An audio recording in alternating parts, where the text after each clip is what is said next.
Tom Garrett, you call yourself a Cuccinelli conservative. There are a few people who are in elected office today that I'm excited about. Ken Cuccinelli is one of them. Why are you a Cuccinelli conservative? Well, the first thing we wanted to do, Rob, was communicate in as few words as possible who we were. And I believe that the brand standard for conservatism in Virginia in 2011 was Ken Cuccinelli, and Absolutely. so there's two words.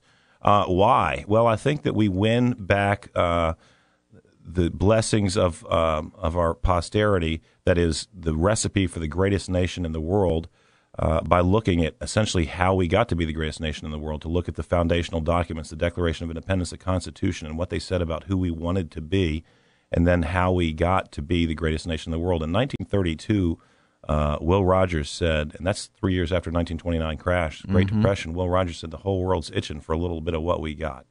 And that was so, even in bad times, people recognized that America was the place to be.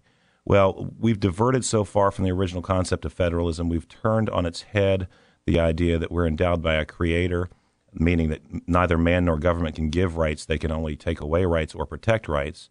And we've turned on its head the idea of limited federalism as outlined by Hamilton and Jay and Madison.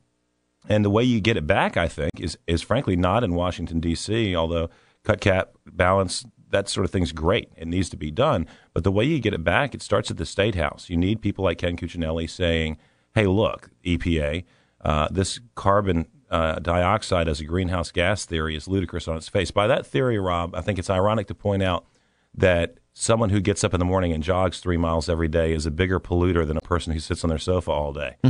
And because by virtue of the level of greenhouse gas emissions as defined by the EPA.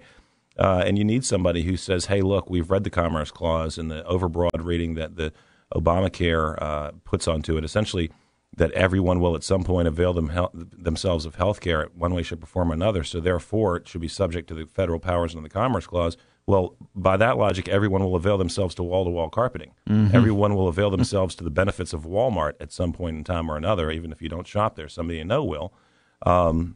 So, yeah, when I read things that Attorney General Cuccinelli's written, when I listen to him articulate his stances, I have light bulb moments. Hey, this guy gets it.